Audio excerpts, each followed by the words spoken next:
said, in a very, very short period, 40% of the inventory is gone. Different price point, a different sales model from Dehradun. Dehradun was a leased model with fairly high maintenance. This is 1/6 cost of Dehradun in terms of maintenance. And the average, cost of the apartments vary between 1 to 1.5 crores, depending on the size that you choose. These are fully finished apartments, senior specific with all safety features, all white goods, all fitted in. We are maintaining a very healthy velocity of 8 per month, though we sold much higher numbers in the initial months of the launch. The price realization is about 7,000 per square feet. And if we have given you the project cost for you to be able to calculate, what the potential IRR could be, we are looking at about 17 to 18% IRR, for this unit. While it's a different format, it is, a high-rise condominium style.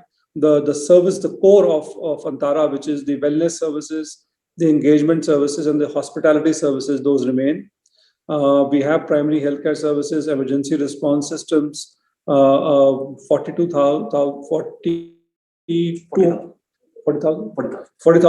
square feet of club services, which have a theater, reading rooms, restaurant, an all-weather pool. So the services remain the same, though the format is different from Dehradun. Next slide, please. Go on. Yeah. On the Antara Assisted Care Services, I'm shifting now from residences to Antara Assisted Care. This gives you a picture of what we do on the left-hand side. You find the care homes. These are typically rented out facilities. We only retrofit them. We don't buy them. We take them on rent. They range from 37 beds to 25 to 37 beds, different formats of single, double. They are meant for both long stay, so you can shift in and treat this as a second home. They have common areas for dining, for engagement. There are doctors, there are nurses, there are physiotherapy room. We can do all diagnostics, in-house as well. You can shift in, as I said, on long-term basis or short stay before or after hospitalization where you need to recoup. Also relevant for, medical value travel, both international and domestic. For international patients, as of now, obviously, we have no traffic in India. But as and when they come, this offers a very safe place for them to stay to recover post-surgery. We will also open a variant in terms of memory care homes, little larger facilities than these, which specialize, in nursing and different infrastructure. As I said, we also offer the care at home services. So wherever we set up the care homes in a radius of 10 to 15 kilometers, we're able to provide critical care. So we can, set up the ICU at home, provide you all the equipment, specialized nursing, remote monitoring. We have tied up with a very senior physician in North India who runs a 24/7 remote monitoring center. So all escalations of critical care are handled by this doctor. We have physiotherapists. We can do X-rays at home. We can provide you pharmacy at home, nursing and GDS services. So all services can be provided at the convenience, of your home. The other good thing is we are able to leverage, common resources. The sales team is common. The nursing staff is common. The operating staff is common, and therefore we're able to, yield better economic results. As I said, we also provide medical equipment. So in one sense, we're able to deepen our share of wallet, from the customer, leveraging common infrastructure, common technology, and common staff. Next page. This gives you a visual. We already set up 2 homes, one in Gurgaon, right on NH8, and one in Greater Kailash 2, which is South Delhi. Both have similar, 26, 27 to 30 beds. The look and feel is similar, though the geography is different. Go ahead. Now, we've also made sure that we keep on checking from the market what is the response to the care home product. As you can see, since the time we set up, there's been a steady increase in leads. From 18 in July, which was the first month, to about 158 per month leads we are getting. Very high inquiries. The other good part is that very high conversion rates of people who visit the center. We're able to convert about 60% of them. Our largest referral channel will be doctors and hospitals at this point of time. Limited because they are busy with vaccination now first COVID. But as they start to open up, we will get more and more referrals from hospital and doctors as well. We have kept a very sharp eye on unit economics. Despite COVID, that is stacking up. And we're also very careful on pricing. We don't want to be the top three in terms of pricing. We benchmark ourselves with currently with care homes or hotels because there is nobody in this category who's creating such infrastructure at a large scale, and our pricing is quite competitive. And the other bit is whenever we start creating a new category, you find renewed interest. So there are a lot of hotels who are lying unoccupied because of COVID are wanting to tie up with hospitals now to be able to provide such services, which is a good news. And we hope that the market size will expand. Next slide. On the care at home services, and this gives you a pictorial representation of what all services we offer. We are the most comprehensive service provider for seniors across these services, and compared to Portia, Healthcare at Home, Epoch, Medirent, or Max at Home, we provide all the service lines. So in one sense, for a senior, it's a seamless service delivery across various needs that he or she might have depending on stage of life and medical condition. Go forward. The other interesting fact is that in all the verticals that we are entering, actually each vertical is a reasonable market size. So if you look at assistants, ICU at home, or nursing attendant, we are competing with the at-home companies of Portia, Nightingales, Max at Home, Healthcare at Home. If you look at diagnostics, our competition is actually Max Lab, Dr. Lal Path Lab, SRL, etc. If you look at rehabilitation, again a different set of competitors. The point I want to make on this slide is the huge market size in each of the verticals that we have picked up. There is a lot of room for expansion. Go forward.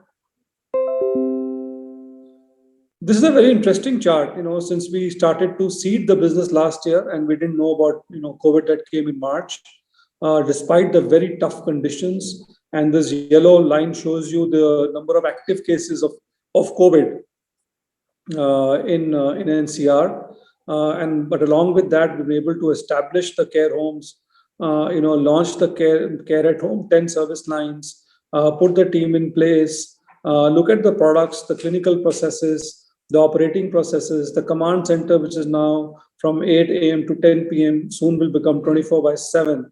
So all that we've been able to do, including ramping up from a small revenue of 23 lakhs to now about 85 lakhs a month. Within that, we've also been able to launch our first medical store, which has all the SKUs required for seniors in Fortis, Gurgaon. And we also launched Dehradun as a new location where we're already present, the care home and care at home services. Next page. So while we have started to record revenue, we're keeping a very keen eye on how to build the fundamentals to ensure scalability and sustainability of performance. So making sure the economics work, the product is customer backwards, looking at each product and saying what is our differentiator. So for example, in pathology, we're the only ones in NCR which do a 5 a.m. pickup for seniors.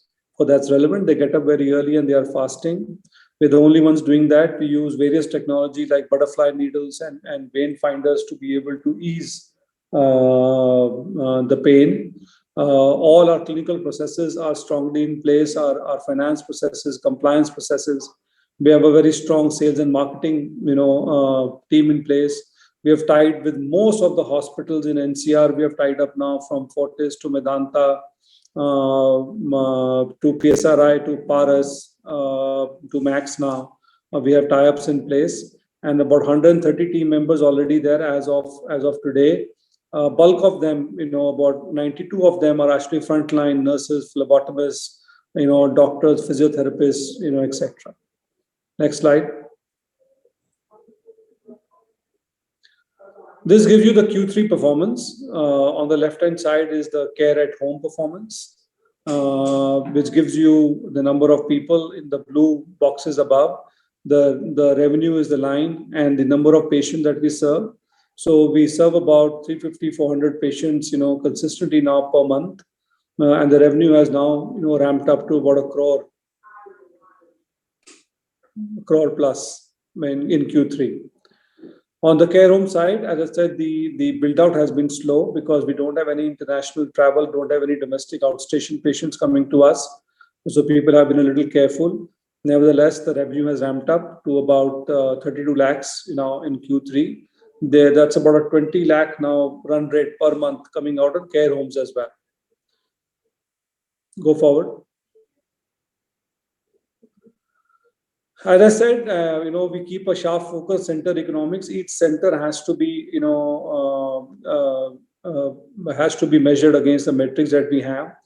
In a steady state basis, it should be able to generate a 6 to 7 crore revenue, a very healthy EBITDA margin at a unit level in the early 20s. We only need a very small capex per center since these are rented out facilities. We basically retrofit them for the safety features. On the memory care, obviously, the expense will be a little more because there'll be larger facilities, and the pricing, will also vary.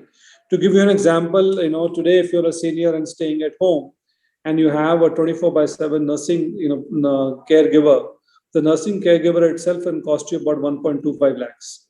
Plus your house expenses, your house help, your boarding and lodging and utilities.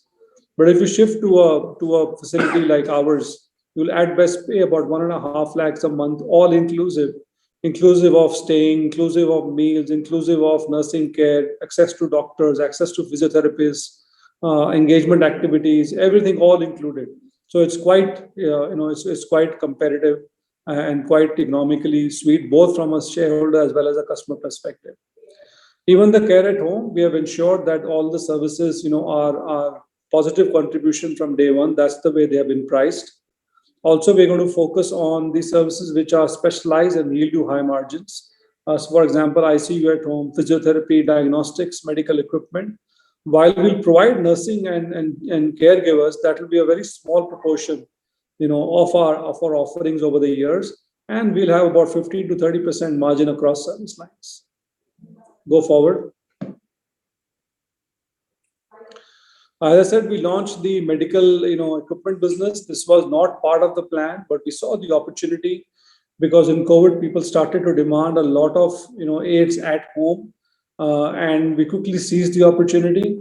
We have launched our first store in Fortis, Gurgaon, where we keep a comprehensive range of rehabilitation, respiratory, mobility, bathroom accessories, preventive and wellness aids. We have about 800, SKUs over there, and the revenues already started to ramp up. In Q3, we recorded 22.7. It's running a run rate of about 3 lakhs a month, already in 1.5 months of setting it up. We also have both sales and rental options, for seniors. Go forward. Go forward. So in one sense, this captures now our overall vision. We do want to set up 35 to 40 of such care homes and memory care homes across 3 clusters of North, West, and South, and about 5 communities, Dehradun, Noida, 1 more in NCR, 1 in the South and 1 in the West. That's our, aspiration. And if you're able to create that, go forward. We're looking at a financial, outlook. Go forward, Nishant. Yeah. Just one more point that on the residences part, we want to focus on our core competencies of helping in design, of sales and marketing and running the operations. So we're on the lookout for strategic partners who will bring in the money for land and for construction. And therefore, Antara will only, participate in the equity to a very small proportion and focus its on its strengths of running the community, selling the community, and helping in design. That's our strategy. Go forward. So on the residences piece, we are outlooking, about, as I said, 3 more projects, a total, commitment of funding required of 1,000 crores, but we are only going to invest a very small proportion of 130. And the IRR will be in a very healthy range of 20 to 25%. Go forward. This is the cumulative financials of the assisted care business, about potential to create about 500 crores of revenue with a very healthy EBITDA in 5 years. Peak capital required of 225, and ROCE and IRR of 25% plus.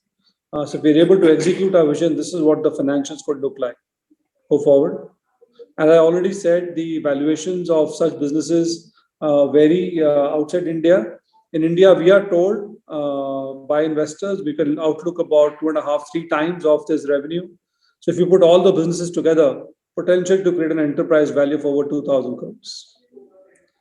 So that's all I had. Jatin, if you can see the questions, then perhaps we can pick them up. Well, so thank you for your presentation. Again, housekeeping announcement. I'll request investors to keep posting their questions on chat window, and we will be happy to address. And I'll be moderating these questions. So the first question is to say that why invest money where potential rent income is about 6%? One side we want to go for asset-light model. So very good question. I think this is to do with our legacy actually. Some of you may not know, or some of you may know that Max India had hospitals business, health insurance business, and senior living business. And I think this investment was made some maybe 10 years ago or something, wherein our corporate offices were supposed to be housed. Now, over a period of time, we have, demerged the healthcare business and given the shares to our shareholders directly and divested the health insurance business. But this investment has stayed in our balance sheet. Now, this is obviously a non-core asset, except for, to the extent we use some of these floors for our captive office requirements. Other than that, they'll be rented out.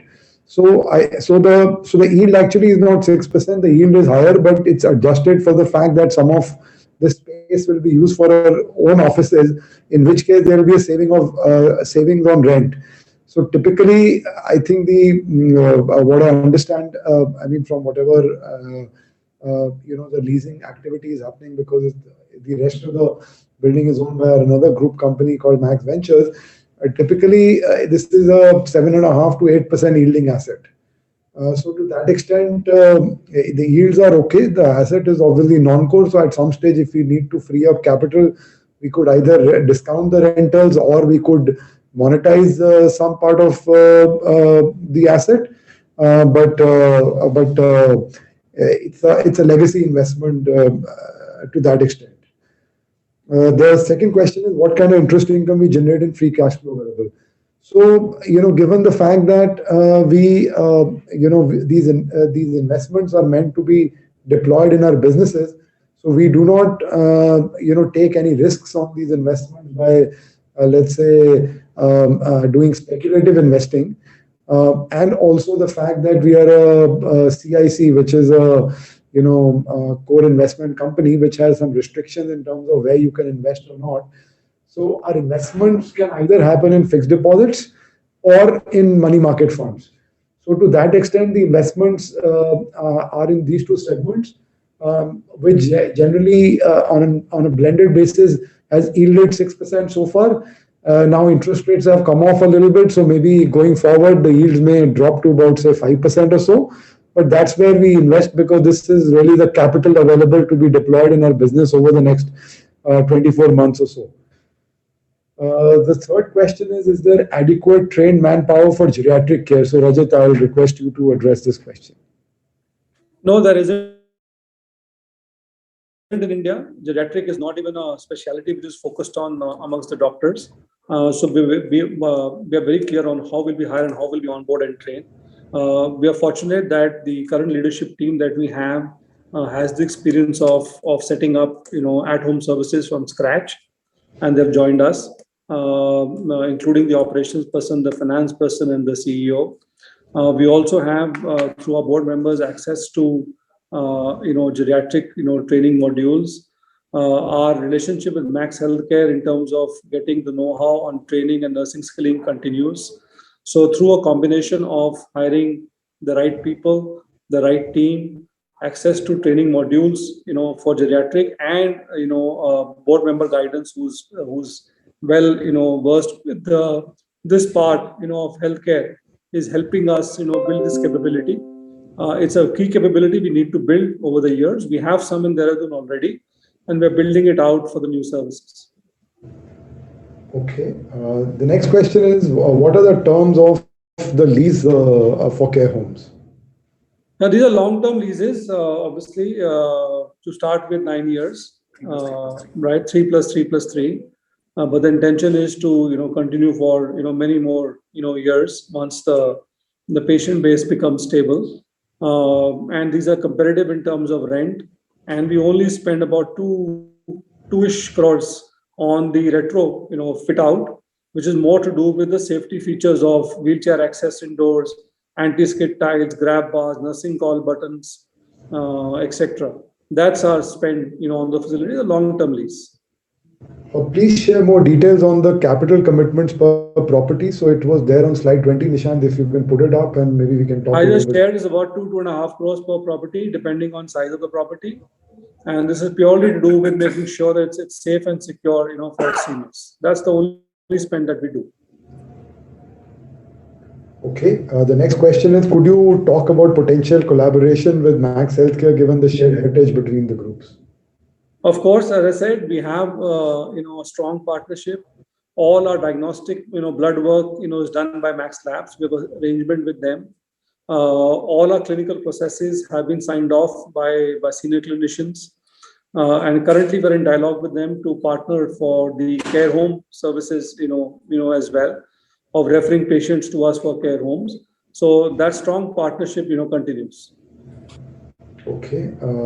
What is our plan for leveraging digital technologies in the senior care industry, either for lead generation or for digital health tools, such as patient monitoring?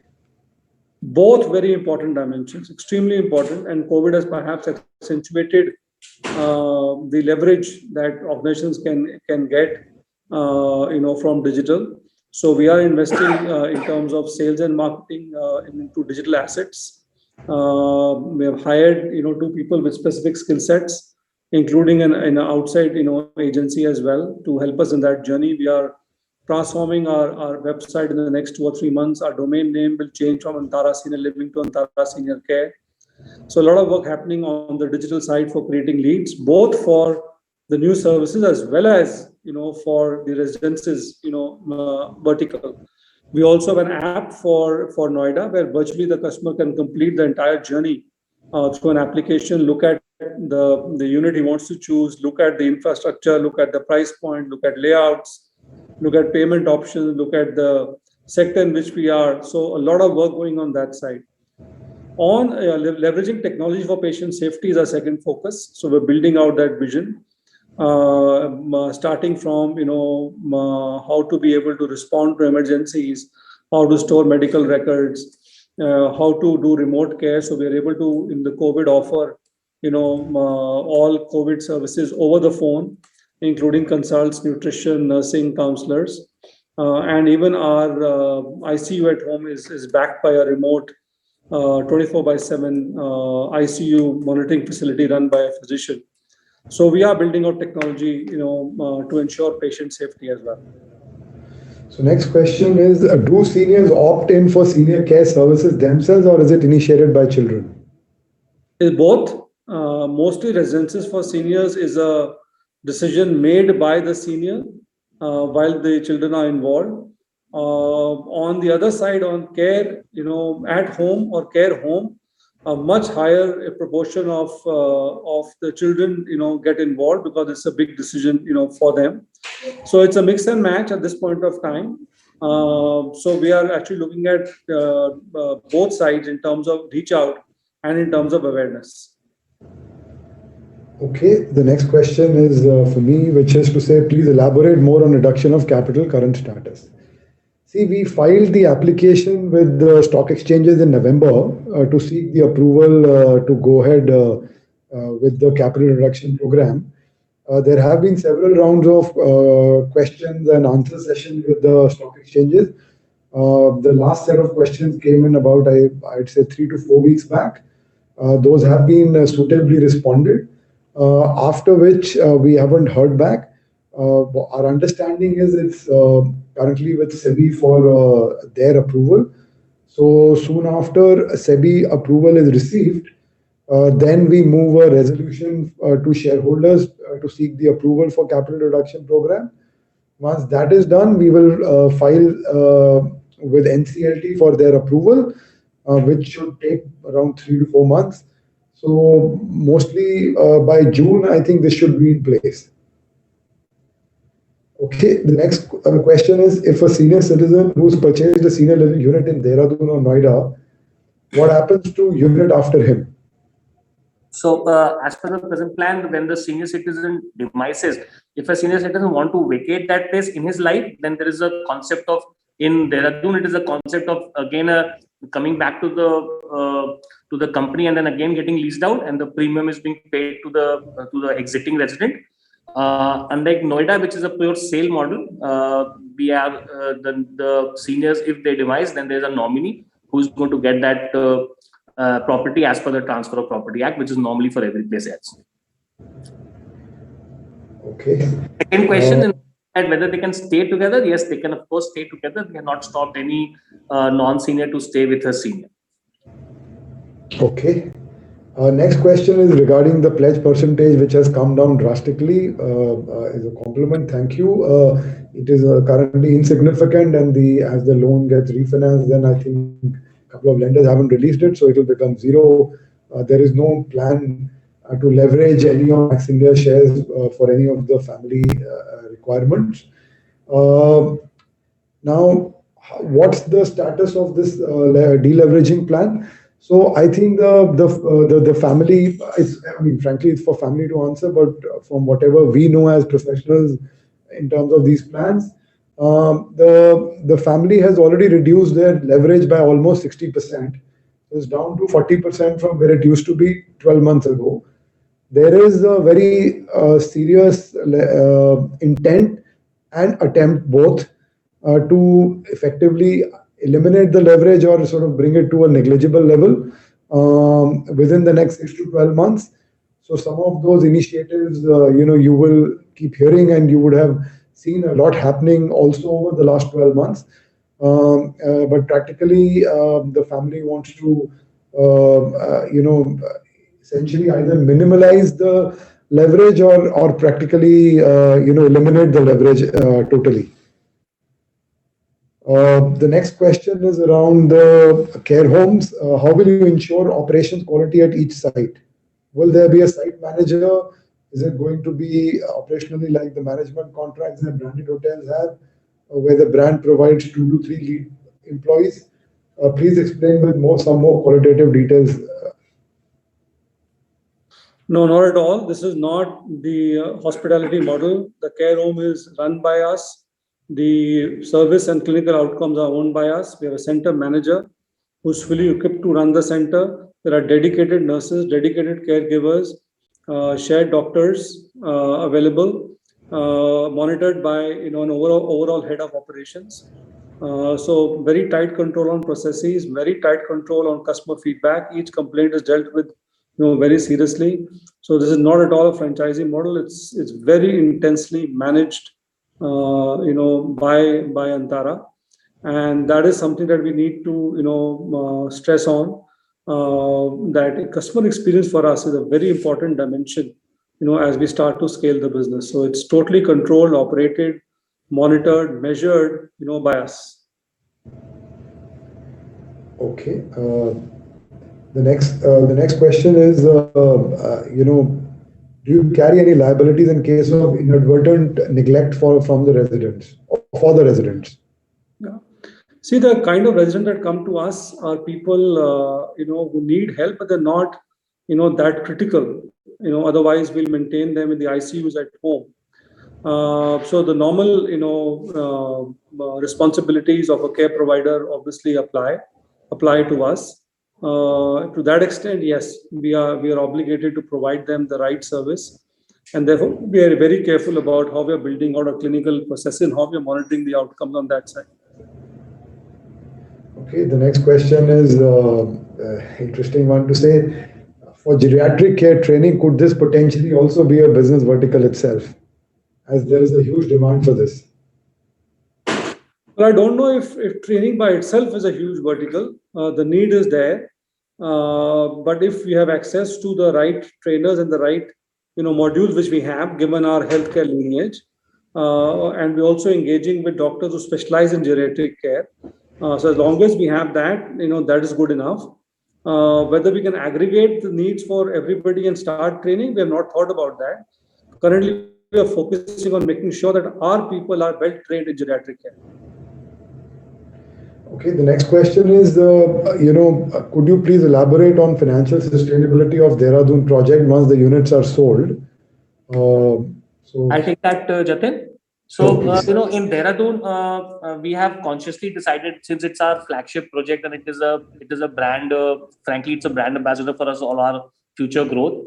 We have discussed with our resident committee, and we have decided that we'll be going on a no profit, no loss basis, while there will be a certain cost which is going to be debited on the community from a corporate cost allocation perspective. But other than that, since the property is already very high as far as the ECB cost is concerned, irrespective that there are affluent people who are staying there, we have consciously thought that it will be more of a cost plus kind of a model rather than getting any revenues out of it. This is something which was an exceptional nature. So just to bring on record, for our other communities, there will be a profit model only in the op side, and we'll be earning a healthy IRR there. Yeah, for example, Noida is a profitable model in terms of operations. Yeah. Dehradun is, because it was the first community, so it was launched on a no profit, no loss basis. Because we wanted to really, put our flag in this industry, and that's why we didn't go for a profitable operating model in Dehradun. The next one is, if the nominee stays at Antara community, even though he's not a senior citizen post the demise of the senior citizen, wouldn't it affect the environment out there? Wouldn't it be better if he's allowed to move in post the achievement of certain age? See, this is very interesting, and the hypothesis is that since the majority of the people are actually senior living, usually it is actually in the interest of the people to not to come to that place. We have done this math in Noida also, where technically, as per the Noida RERA regulations, you cannot stop any intergenerational person to stay there. But then, what hypothesis is working that, since everything, all infra has been created as per seniors, the young people do not like to come and stay there. So if you're going to go to my Dehradun place and you will see all silence and no hangama, anything, a person of a 30 to 40 year bracket, he will not like that place after 2-3 days, while the seniors are going to love that kind of peace and serenity. So that way it works very well, and we have not come across, it's already 5 years in place, and we have not come across that kind of a problem anytime. Yes, and I think this is something which we have carried forward even in a Noida project, for example. So we retain the ownership of the clubhouse. So, if you're a non-senior, then you can't, enjoy the club's facilities and things like that.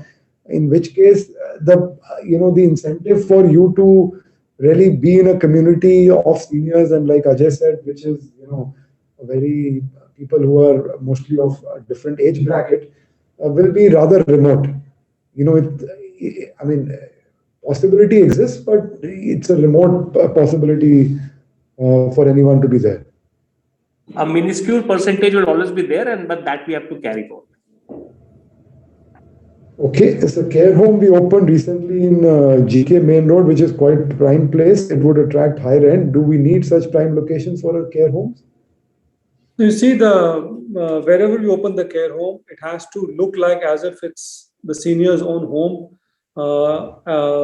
Resembling the homes around. That's very important. Otherwise, there's a lot of hesitancy to shift into a home which looks like a nursing home. So we're very careful where we are choosing the property. Obviously, the first few have to be in good locations for brand visibility as well. And given the COVID situation, fortunately for us, the rents have dropped a lot. And therefore, we are able to, get very sweet, long-term deals. And our economics is panning out. So I think it's serendipity in that sense, where we're able to get locations. Also remember, some of the small guest houses or OYO townhouses, which face the COVID challenge, are perhaps available for us, and that's what we have done in GK particularly. So it's just serendipity. But as we start to open, for example, memory care homes, we will be actually in the suburbs, of NCR. We will not be in main NCR. Because for memory care homes, the patients travel, but for the care homes, they have to be in the thick of residential communities and should resemble, and look like a senior's own home. Okay. I think I'll just supplement only with one thing. I think the location has also helped us to, in a way, launch our Medcare vertical, because it has a frontage wherein you could sell Medicare products also from there. So to that extent, there is that synergy possible. So I think part of it could also be opportunistic in nature, in terms of if you get a good location which can also act as a feeder for our Medcare homes. We could look at some of these locations, but I think I'll just supplement one more thing, with one more comment, to say that the pricing for Greater Kailash then factors that the rent is higher. So I mean, as in, let's say, depending on the location, the pricing of Greater Kailash center versus the Gurgaon center, there's almost a 20% gap. So some of these things are also factored in the financial model. And like Rajat said, serendipity, then opportunistic in terms of Medicare opportunity. So it's like a rounded consideration before we finalize the location.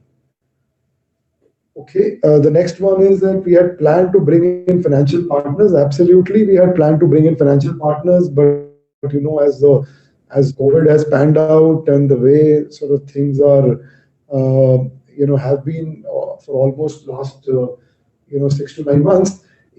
Some of this is a longer term journey. So sorry, there is some disruption, looks like. Sorry, Nishant, I think a presentation has gone away. That's okay. Carry on, Jatin. Answer the question.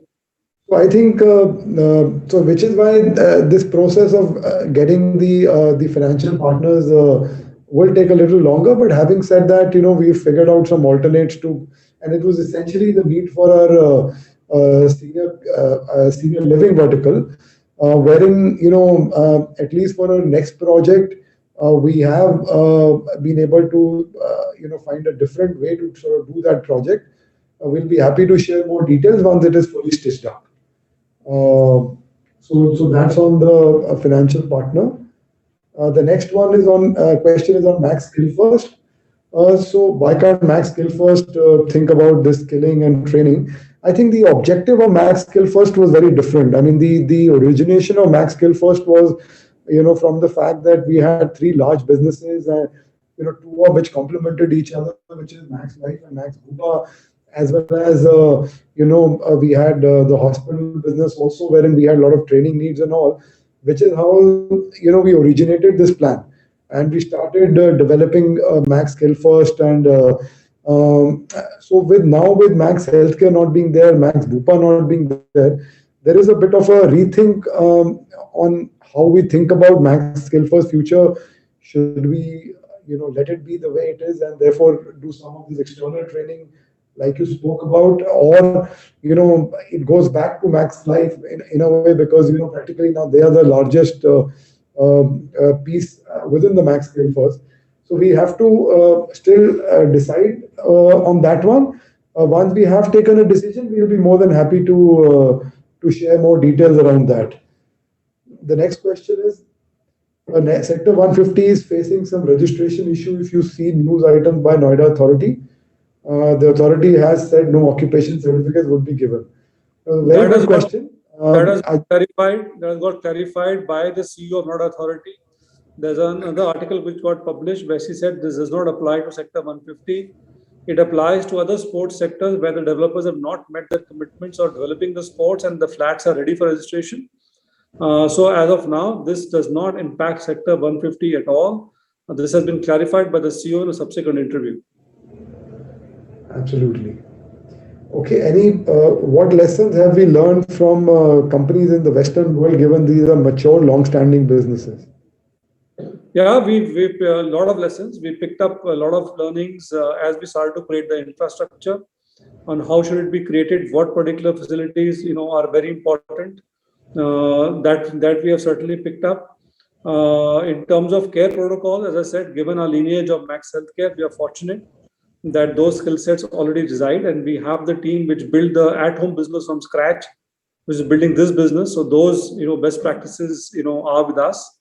As we start to build out technology, that will be one area where we will look outside and see that what is being built outside to make sure that the seniors have a seamless experience and we take care of them clinically as well. So that is something we will look at. But in terms of training modules, infrastructure best practices, all those have been incorporated into our facilities. Our next question is, who would be our competitors? As I shared that slide, Nishant, if you go to the slide of competitors, this is actually varies by service line, which is both a challenge and as well as the opportunity to grow the line. If you can see from here, on critical care at home, we compete with Portia, Nightingales, Max at Home, Healthcare at Home. For diagnostics with Lal Path Labs, SRL, Metropolis, Healthians. For rehabilitation, similarly, the at-home companies. So it really depends. And for care homes, we compete with Epoch and Golden Estate. So very different competitors given the nature of the service line. But also each of the line is a industry by itself today. And that's the opportunity we're excited about. Okay. Are there any global entities that you would benchmark against? Let me, Rajat, try and address this question. Sure. So firstly, you will find this answer, in our investor presentation, which is up on our website. Since this was meant to be an update, so we haven't put that slide here. But this is a very interesting business. This is very well traded, very well, most of the companies operate out of US with about $2 to $7 billion market cap. And and these businesses, so some of the names you will find in the slide which you can look at, but these businesses trade at, like Rajat said, about 2.5 to 3 times revenue in US. They trade at about 35 times the EBITDA in US. And so these are very, at least valued businesses, very well valued businesses, at least in the global markets. Okay, so specifically from an operational perspective, yes, so these are the same names, you can look at them operationally as well. I think the only thing is that there are two types of players you will find in US in terms of operational benchmarking. One set of players are who do only assisted care, which is what we do, and which is what our plan is. There are also players who do senior living and assisted care both. But the only difference you will find between us, or the significant difference between us and some of those players, is that they are all into an asset-heavy model. By asset-heavy model, what I mean is that they basically have very heavy balance sheets with a lot of leverage and significant capital deployment. There is no player internationally who's actually into an asset-light senior living model as well as assisted care model.